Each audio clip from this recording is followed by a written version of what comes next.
en République démocratique du Congo. La MONUSCO félicite les forces armées de la RDC pour le calme instauré à Kinshasa après l'attaque du camp Tchatchi mardi par un groupe d'inciviques.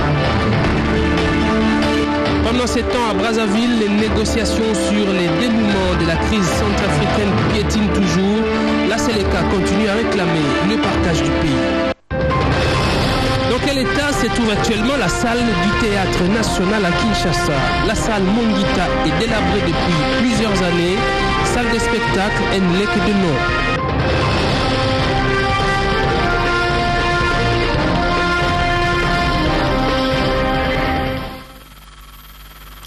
Merci de nous rejoindre sur la RTGA depuis Kinshasa. La situation sécuritaire est relativement calme sur l'ensemble du territoire national selon la MONUSCO. La mission onusienne a également salué le retour au calme à Kinshasa après l'attaque contre les camps Tchatchi mardi. Au cours du point de presse hebdomadaire de la MONUSCO, le directeur du Bureau conjoint des Nations Unies aux droits de l'homme a également présenté le rapport sur les droits humains en République démocratique du Congo. Vicky Mokeba.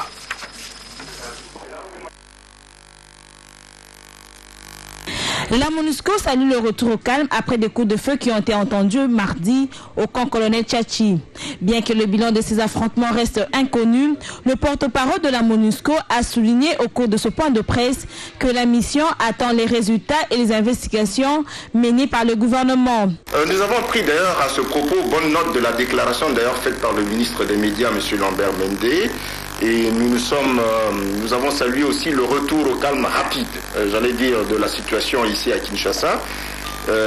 Monsieur le ministre a dit des enquêtes, des investigations sont ouvertes. Nous allons attendre les résultats de ces investigations.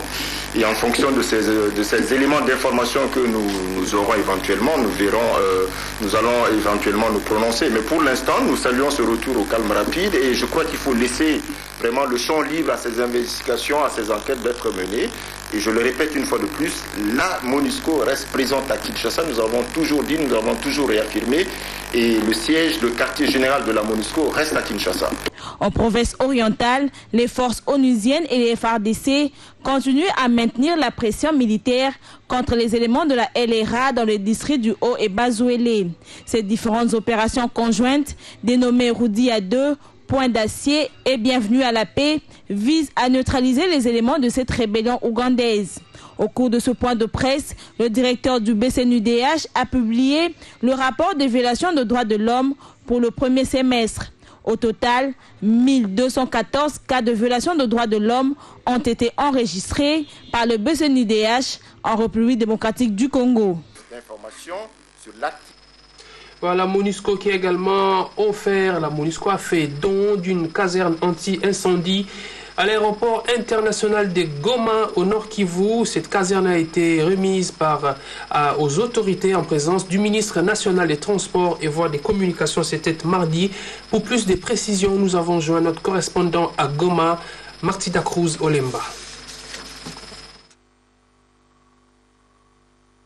En pleine installation aéroportuaire à Goma, où est érigée cette caserne anti-incendie, composée de 2 camions à forte sirène d'une capacité de 9000 litres chacun et d'une ambulance, Abdallah Bilengue, administrateur délégué général de la Régie des voies aériennes RVA, n'a pas hésité d'offrir des garanties aux partenaires internationaux désireux de survoler l'espace aérien congolais. Une caserne anti-incendie, oui, qui vient ainsi fiabiliser la navigation dans l'espace aérien congolais, a rassuré les vice-gouverneurs de province. Pour Maître Feller Loutaïtchouan Moulouale, la reconstruction du Grand Nord Kivu passe par les efforts de pacification de l'Est du pays, entrepris par le chef de l'État. La construction de cette caserne anti-incendie permettra à la RVA d'intervenir efficacement et avec professionnalisme en cas d'accident que nous souhaitons ne plus jamais avoir lieu. Pour sa part, Justin Kalumba Mwanangongo, ministre congolais des Transports et Voies de Communication, a plaidé pour un entretien adéquat de ces dispositifs, car Goma demeure l'enjeu sécuritaire et économique de la République démocratique du Congo. C'est un des dispositifs clés de sécurité pour une plateforme aéroport. Cession des équipements, mais aussi des cessions du personnel qualifié. Les bénéficiaires qui ont longtemps exprimé la demande se sont réjouis de la promesse tenue. Lambert Nkoya, directeur d'escale de la compagnie africaine d'aviation CA à Goma. Chose demandée et faite, c'est des atouts de l'exploitation d'un aéroport international. Il y a des incidents qui peuvent se produire à l'aéroport international. Sans les services anti-incendie, on n'en sait rien faire. Soulignons que cette caserne anti-incendie sera pilotée par une vingtaine de sapeurs-pompiers de la mission onusienne et de la régie des voies aériennes RVA. Martida Cruz-Olemba, Goma, RTGA. C'en est fini avec la conférence économique édition 2014 organisée par le gouvernement central par le truchement du ministère de l'économie et commerce en collaboration avec les associations patronales axées sur la problématique et perspective du développement économique à partir des milieux ruraux, relance de la production agricole, lutte contre la fraude aux frontières et élaboration de la cartographie des centres à excédent de production. Cette conférence a débouché sur plusieurs recommandations pour la relance de l'agriculture en République démocratique du Congo. En séjour à Mbujima, le ministre des Travaux publics Fridolin Kassechi a visité les travaux de construction du stade Kachala Bonzola. Il a été accompagné du gouverneur Alphonse Moïka-Sanji. Fridolin Kassechi a loué les efforts d'Alphonse Moïka-Sanji de développer sa province. Martin Moudimbi Kapenga.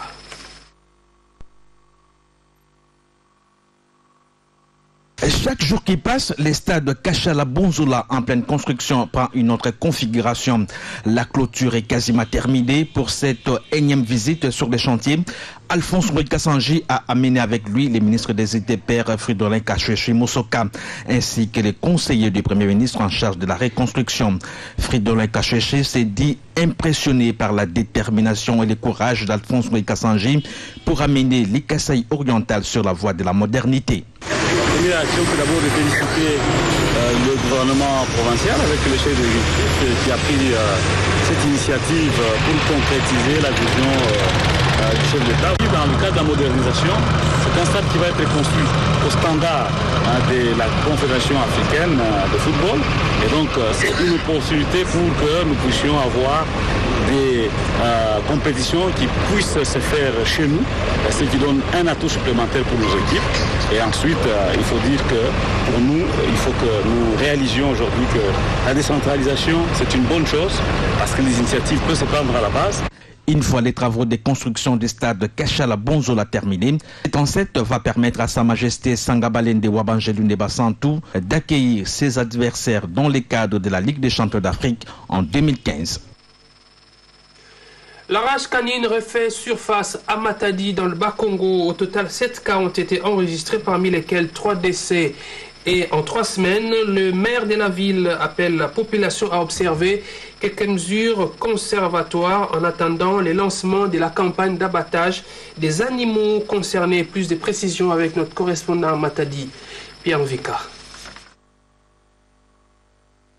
La population de Matadi se voit une fois de plus exposée à la rage canine. La réapparition de cette maladie contagieuse transmise à l'homme par la morsure de certains animaux comme les chiens, chats et singes se confirme ce mercredi 23 juillet à travers 7 cas identifiés à l'espace de 3 semaines, cas au nombre desquels 3 personnes venaient de trouver la mort après être mordues par des chiens. En entendant la campagne d'abattage pure et simple de tous les chiens, chats et singes en divagation à travers la ville, le maire de Matadi, Jean-Marc Nzeïdi Lukombo, appelle ses administrés à l'observance d'un certain nombre de mesures conservatoires. Nous demandons à tout propriétaire de chiens qu'il puisse attacher ou enfermer définitivement, n'est-ce pas, les bêtes à ces détentions, donc chiens, chats et autres, et les déclarer auprès du vétérinaire. Deuxièmement, tout cas de morsure de chien doit être dénoncé officiellement auprès du vétérinaire pour une décision sanitaire. Et aussi, tous les signes vitaux des chiens malades seront présentés au vétérinaire. Enfin, la vaccination périodique en tirage est obligatoire. À la base de cette maladie qui a disparu il y a plus d'une année, on signale l'hypothèse des chacals qui quittent la nuit les forêts de l'Angola voisin pour venir s'accoupler avec les chiens. À ce jour, ce sont donc tous les chiens, chats et singes qui sont suspectés avec la rage canine. Matadi, Pierre Vikansim, Babasiloa, RTGA.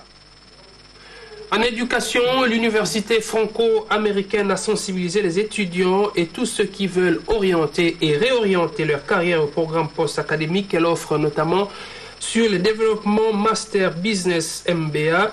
Ces programmes MBA développent une nouvelle philosophie d'études anglo-saxonnes qui s'adapte à l'étudiant en ce qui concerne sa culture et son environnement. Pierre Etioa.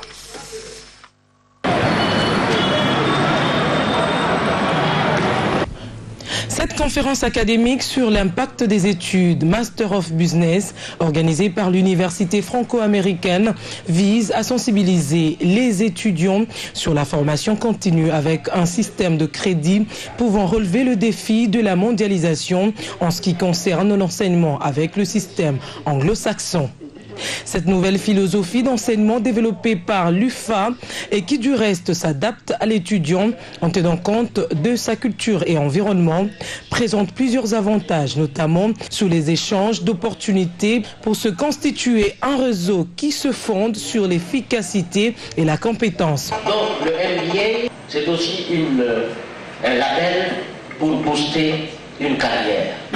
C'est pourquoi au niveau du 3e cycle, on n'a pas besoin de la spécialisation traditionnelle.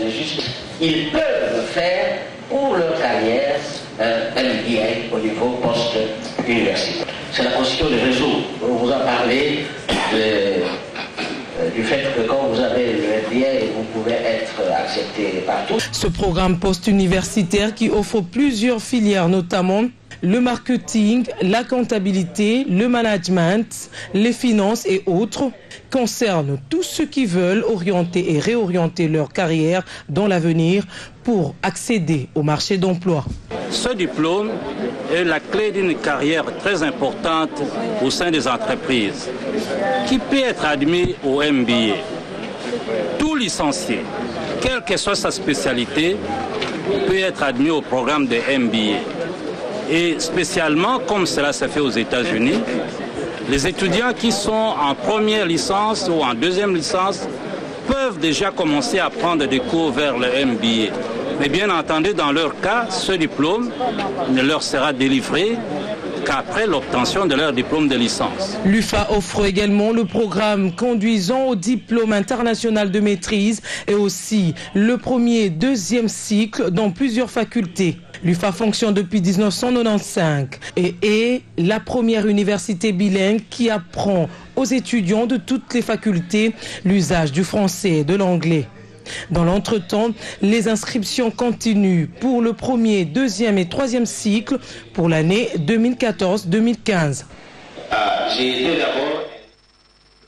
L'atelier sur le plan intérimaire de l'éducation s'est clôturé ce mercredi à Kindu, dans la province du Maniema. Désormais, il ne sera plus question d'opérer des mutations du personnel enseignant. C'est ce qu'a affirmé le délégué du ministre de l'EPSP à cet atelier.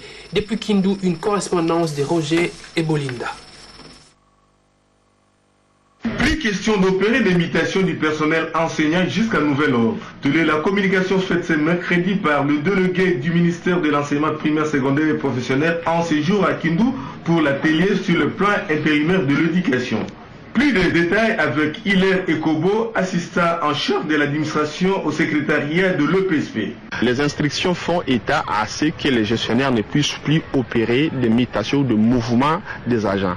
C'est ce que nous appelons la stabilité du personnel. Il est demandé de pouvoir assurer la stabilité du personnel. Laisser le personnel enseignant là où ils sont. Le fait de le mettre en mouvement à tout moment occasionne de fois des cas d'omission. Parce qu'une fois ce mouvement n'est pas capté par les COP, eh bien cet enseignant risque de quitter la paie gratuitement. Et en ce moment, l'on se tournerait contre les COP, alors que ce sont les gestionnaires qui mettent en mouvement leur personnel de manière illégale. Notez, c'est depuis ce lundi que les acteurs de l'éducation prennent connaissance du plan et les mécanismes de son alignement. L'élaboration du plan d'action ne sera pas du reste. Kindu Maniema, Roger Eboli Nanzenga, RTGA.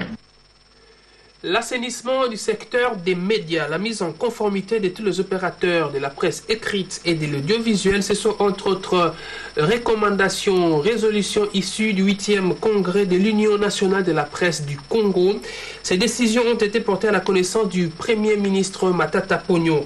Le ministre des médias Lambert Mende Omalanga fait le point de la rencontre au micro de Bibiche Mouzeke Matete.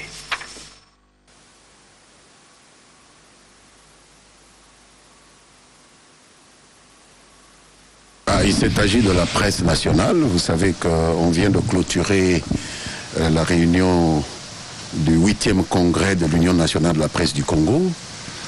Nous sommes venus d'abord rendre compte de ce qui s'est passé au cours de ces assises et des résolutions que le gouvernement entend mettre en jeu pour contribuer à l'assainissement du secteur, ensemble avec le président du CESAC qui est régulateur dans ce secteur.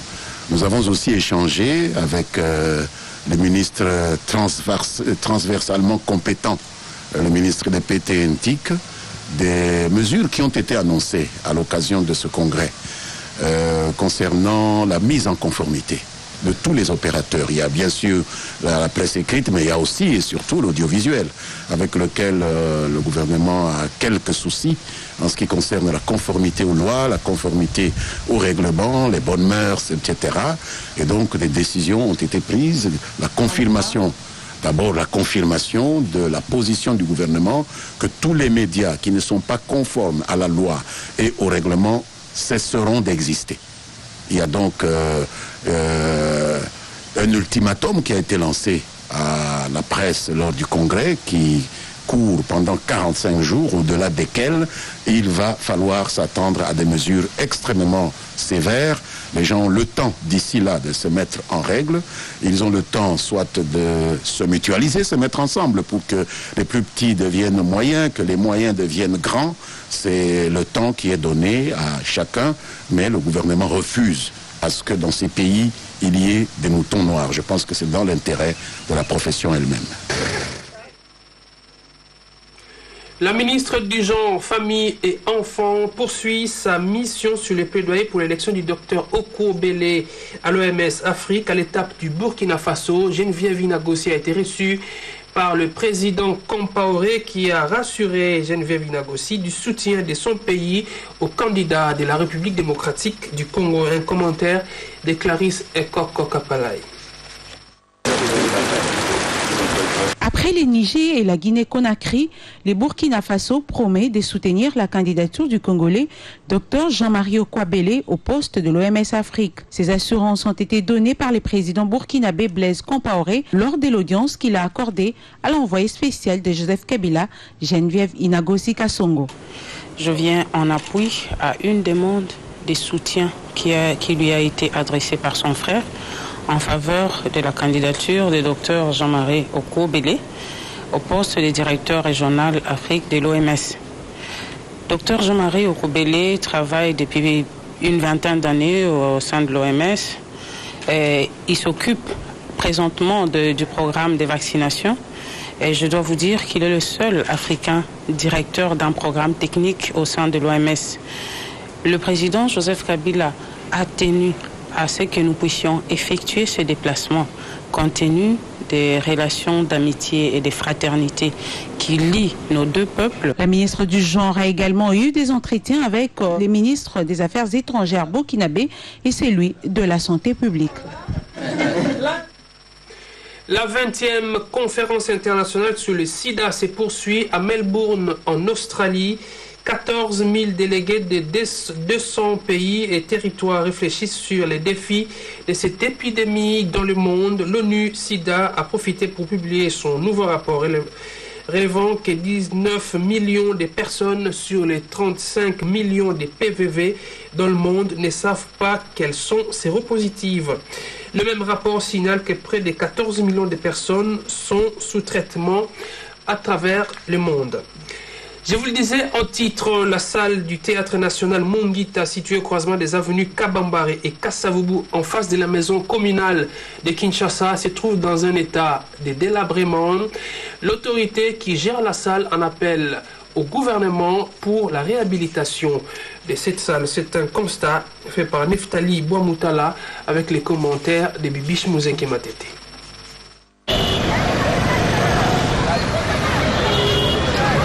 Nous sommes dans la salle de Théâtre National Mongita. Ce lieu où siège le Théâtre National Congolais se trouve dans un état de délabrement. Pas de chaises appropriées pour une salle de spectacle, les coulisses transformées en dépotoir, le podium en bois tremblant, pas assez de lumière, des portes sans serrure, Mongita est tout sauf une salle de spectacle. Occupée vers les années 80, cette salle avait pour mission de créer des théâtres classiques, des ballets et musique et les diffuser. Pour l'administrateur du Théâtre national Salle Monguita, la RDC ne mérite pas ce lieu comme salle de spectacle. Nous sommes le Théâtre national du Congo. Il n'est pas normal, ça je le dis très souvent, il n'est pas normal que nous nous trouvions dans une salle pareille. Il faut maintenant que l'État pense à une subvention conséquente. Il faut que l'État crée des infrastructures appropriées. Et dans le domaine des arts plastiques, créer peut-être de grandes galeries d'exposition par exemple, pour les arts plastiques, et pour les arts de scène comme le théâtre ou bien le ballet, créer des grandes salles avec une machinerie appropriée pour que les spectacles soient présentés dans des conditions acceptables. Trouvé en ce lieu, l'artiste comédien Mufunda Kofi nous souligne l'importance de cette salle. Cette salle, elle est très importante pour nous du Théâtre national, pour les amis du ballet, pour les amis des arts de scène. Cette salle est très importante. Notre souhait, que le gouvernement puisse prendre en charge cette salle, qu'on puisse réfectionner la salle, qu'on puisse faire de cette salle vraiment une salle de spectacle. Pour rappel, cette salle a été baptisée Monguita pour rendre hommage à un grand homme de théâtre congolais, Monguita, une façon pour le gouvernement congolais de valoriser son travail. À l'étranger, les négociations sur le dénouement de la crise en République centrafricaine ont été suspendues mardi à Brazzaville alors qu'il restait moins de 24 heures pour parvenir à un accord. Les rebelles musulmans de la Seleka continuent à réclamer la partition du pays. Pierre-Etiwa Mouteba. Les négociations pour faire taire les armes en République centrafricaine entre les ex-Seleka et les anti-Balaka n'auront été que de courte durée. Ouvertes le 21 juillet, elles ont été suspendues mardi 22 juillet à Brazza, alors qu'il restait 24 heures aux délégués pour parvenir à un accord. Et pour cause, le chef de la délégation Seleka, Mohamed Moussa, aurait réclamé un partage de la Centrafrique comme préalable à toute négociation. Et pourtant, l'objectif annoncé du forum était d'aboutir ce mercredi matin à un engagement des parties concernées à cesser toute violence et à signer un accord de cessation des hostilités et de désarmement des groupes armés. Ceci serait le préalable à un nouveau processus politique. Nonobstant ces objectifs, les représentants des ex-rébellions Seleka ne se sont pas présentés à la reprise des travaux du Forum pour la réconciliation nationale et le dialogue politique. Néanmoins, à leur absence, les deux principaux ateliers de négociation, celui sur la cessation des hostilités et sur le désarmement à la poursuite du processus politique, ont repris leurs travaux à huis clos. Selon nos sources, la délégation de la Seleka a reçu un projet d'accord général de la conférence devant être signé ce mercredi. Les délégués de la Seleka qui n'ont pas encore quitté leurs hôtels seraient toujours en train de l'étudier. Il faut noter cependant que ces négociations de Brazza se tiennent en l'absence d'autres acteurs de la crise ou certains représentants de la société civile ainsi que d'autres personnalités politiques et religieuses qui auraient souhaité leur tenue à Bangui. C'est la fin de cette édition d'information, un journal que nous dédions à notre confrère François Ndouzi dont la famille a accueilli un nouveau-né. Il s'appelle Aristide Marie-François Ndouzi Pemba, né le mardi 22 juillet à 17 h.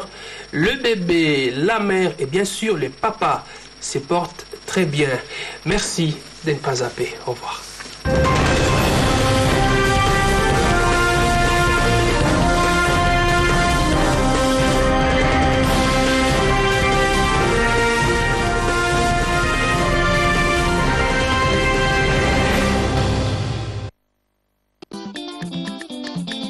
monene ebelemi mpe ezali kopesa nzela na bainvestissement na limemia nyonso na bolambisi ya standard international mpe ya oada na yango esika obele moko epesameli baoyo nyonso balingi kofungola basosiete na bango na mikolo misato kaka ebyangami guichet unique d'entreprise mpe bakozwa talo moke ya mpako Mayematali secteur minier, douanier, investissement, topé anti-corruption, mobeko ya sika ezali kosala. Eteni monene ya mabele ya mboka, ekopesa bilei malamu 80 millions d'hectares, eteni molai ya banzela ezali kosalema 150 000 km, pe bandako ebele ezali kotongama 12 millions, mayema kolakisa, botombwa ya malamu. Fibre optique pe ezali kosunga connexion.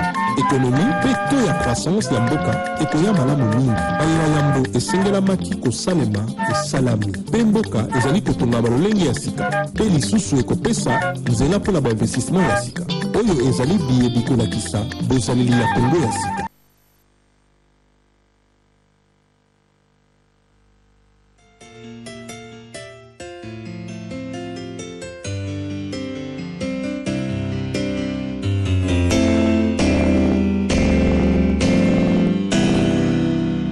Motema nangai na bondelio oloyamba lo sambo nanga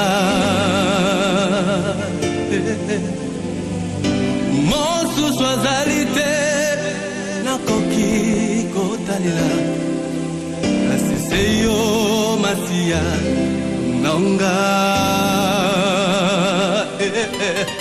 na tomoli biso likolo koluka elongi na yo memonisa nkolo na bomoi nanga soki yote na bomoi nanga mesi baefasa komo nanga Zana bomo Izayo Yesu Zambe Obaratela Kanga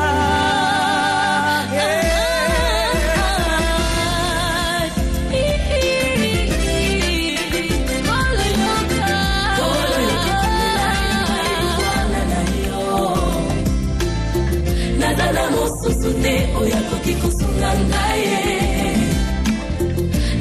Balayo zabe ya balabiteke Sungangai Pamusa bitoli la bisunangai Kolo Nangai Kolo yuka kulila nangai Kolo yuka kulila nangai Pesa ngai loboko na yo Nazala mususu de Yesu Nani mususu Yesu azate Balayo zabe ya balabiteke Bamusa bitoli la misunangaye Yesu Olo Yesu Oli kamwango nine Aina nyoko maboye Yesu Etu mwango ya nani Yesu Ona zofuta ya Oli kamwango nini Aina nyoko